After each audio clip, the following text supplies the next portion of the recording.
Hey everybody, welcome back to the shop. This is kind of my first impressions video of the Hitachi C12 RSH 12-inch sliding compound miter saw. First things first, this is a heavy saw. I thought my old saw was heavy and it didn't slide, but this thing is a beast. It came strapped to a pallet on a freight truck because it's so big it couldn't be handled by regular mail, which I'm guessing is the case for most of these types of saws. One of the first things that drew my attention to this saw was the number of features that are offered for the price. And I'll list off a few of those features here coming up soon, but I was able to get this saw delivered for about $285, and that's after tax. It is a reconditioned saw. Hitachi has made the C12 RSH2, which is an upgraded version of this model, but what they've done is they've eliminated a ton of features, stripped the saw down, and from what I can tell, it is not nearly as good a saw as this one. So that's why I was in such a hurry to purchase this one, because they're not making them anymore, and the only way you can buy them is reconditioned. I bought mine from CPO Outlets. They were really good to work with. As you know, the first saw that I bought came in damaged, and they replaced it at no extra charge, no questions asked. They were very nice. So let's talk about some of the features that drew me to this saw. First off, the bed here rotates past 45 degrees, which is always useful, especially when you're trying to fine-tune 45 degrees. You don't have to worry about a hard stop getting in the way. You get more than 12 inches of slide on this, and I know that that's not like a best in class. I know that some saws get 14 and even 16 inches, but I really spent a lot of time thinking about what I work on, and really most of my projects that I work on usually work with wood that's less than 12 inches or 24 inches and above. Sometimes I'll be in between, but either way, we've all seen the method of cutting one side, flipping it over, and cutting the other side. And as long as the saw is finely tuned and square to the world, you should be able to do that without any lingering saw marks or anything like that. So I wasn't too concerned about the capacity. It's still a lot more than what my old saw was because it did not slide.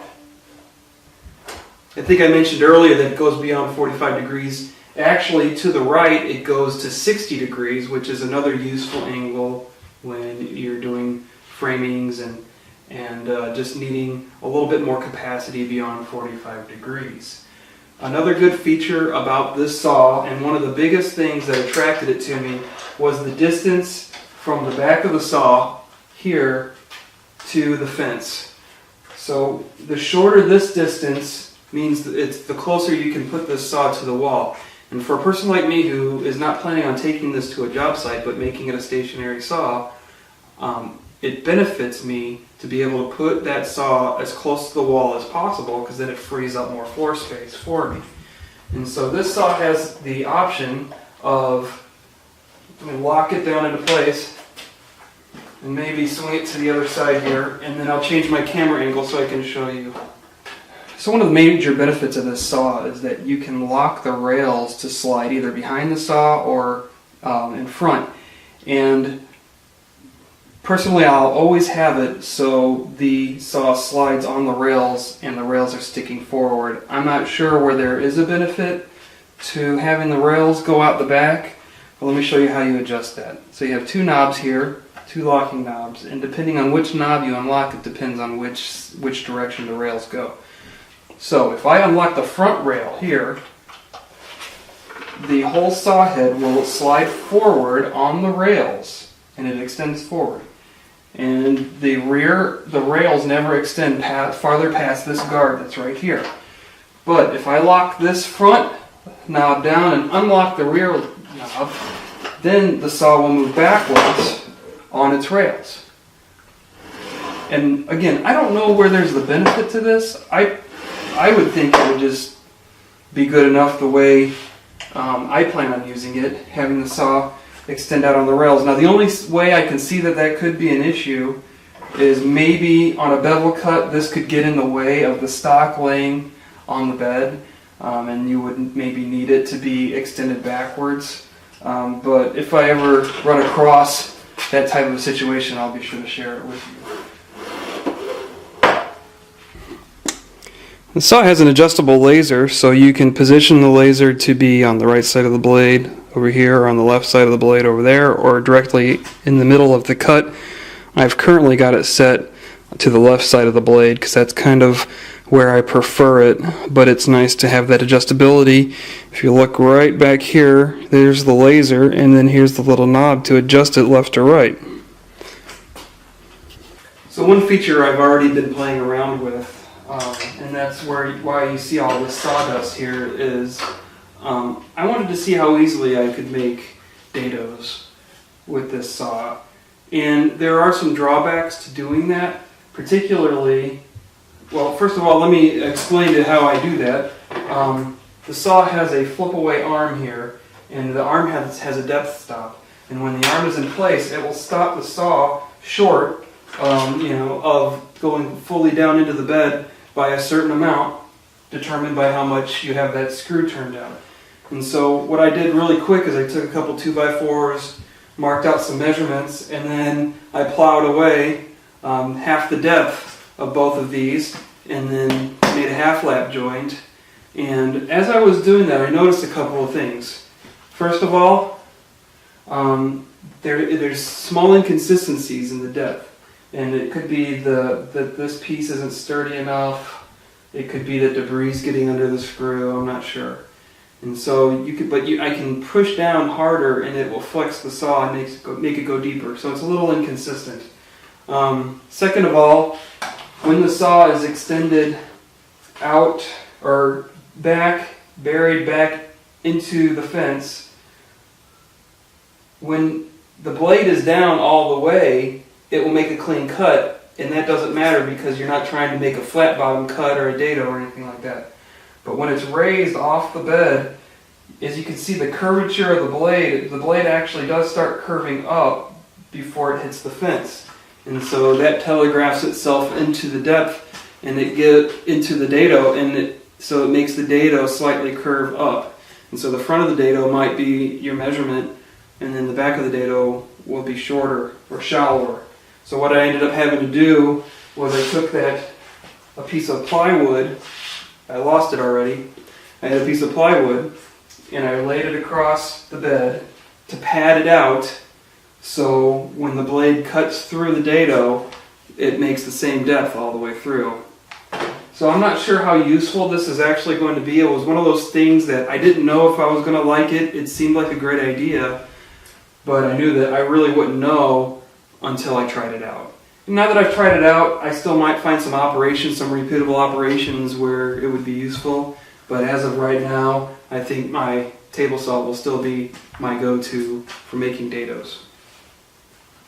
A couple other features that are not as important, but I still like them, is that this saw is a belt-driven saw, and so it's a bit quieter than my old direct drive saw. There's plenty of power. I don't have to worry about that. Not that that was really a concern. A nifty little feature here is kind of this, it's a fine adjust knob on this side. So you can kind of get it roughly into the position you want just by swinging it, and then if you really want to dial in that angle that you want, you can turn this knob and it'll move it ever so slightly, which is nice. The positive stops are at 90 and at 22.5 and 30, 45, like most saws have. There's a similar fine adjustment knob for the bevel in the back, but it's all the way around in the back, and I'm probably not going to, I don't do a lot of bevel cuts anyway. I may in the future as I develop my skills, but still, I don't really see the need to do a fine adjustment on the bevel. There's a nice big lever around the right here to unlock the bevel, which is nice. A couple of features that I don't plan on using very often, but are still nice to have, is we got this nice little clamp that works on both sides of the blade.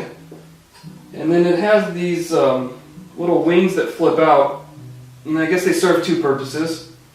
They can support, longer pieces, but the main purpose of these is it gives you a nice, tall support near the blade when you're doing straight cuts. And then when you need to do bevels, you can swing it out of the way, and you don't have to fiddle with screws or bolts to slide them out of the way or anything. They just flip right out of the way. You can make your bevel cut, and then when you're done, you just flip them right back into place. So it's nice and convenient. It's a nice little feature to have. The insert plate in here is adjustable. You can actually make it squeeze in really tight around the blade. I plan on making a zero clearance one sometime in the future, but it's nice that they include the adjustability in this throat plate here. Dust collection, the jury's still out on dust collection. I haven't hooked it up yet, I haven't tried running it. As you can see, it's pretty dusty just from normal cutting, but it's a chop saw, that's what they do. They just generate a ton of dust, and most chop saws aren't known for their dust collection. The miter adjustment on this unit is very smooth, and it's up off of the base that it's sitting on, and so it's not scraping on the table that it's sitting on. My other older saw, and I don't want this to sound like I'm bagging on my old saw. It lasted me a long time and it served me well. But my old saw, one of the things that was very difficult is that the portion of the base that swiveled was actually in contact with the table that it was sitting on, and so it made it actually pretty hard because there's all that friction under there fighting against it. But this one's nice and smooth, real easy to operate. One last thing is the handle. This handle is a vertical style handle. If you think about it, if you were using a saw, just a regular hand saw, that's the way you would be holding it. And so most saws I've used have the handle turned the other direction, horizontal. That is actually where my preference lies. I've used this, and I don't know, the way I have to grab it and pull the trigger, it hurts my hand. I'm hoping that'll go away. That's not a deal breaker for me because, again, I'm not holding this constantly. It's just you hold it to make the cut and then you let it go. So I don't think it's going to be that big of a deal. But it was of note, when I saw it, on pictures and everything, I always wondered about the vertical handle and how comfortable it would be. And so now I know for me, not so comfortable, but it's not that big of a deal. This saw, this exact model is owned by John Heiss, and it's also owned by John Jew, and they're the ones that kind of turned me on to it. I like John Heiss's assessment of it. He says this saw is the best saw for me. It may not be the best saw for you, but you'll have to make that determination by yourself. But I was able to see what he could do with it, and then I did some research and I saw all the features. And that's why I decided to go with this one. But the number one reason why I bought this saw was the number of features for the price. Like I said, I paid about $285 for this, delivered after tax. Really, the next closest saw to this price point was a Ridgid, and it seemed like Ridgid was dealing with quality control issues, but still it was like another $75 more than this saw. And then DeWalt had a lower end model that was around $350, $400, and it just went up from there. And so I think for my budget and for my needs, this saw is going to be a great addition, and I look forward to using it in all my future projects. Thanks for watching, and I'll see you guys next time.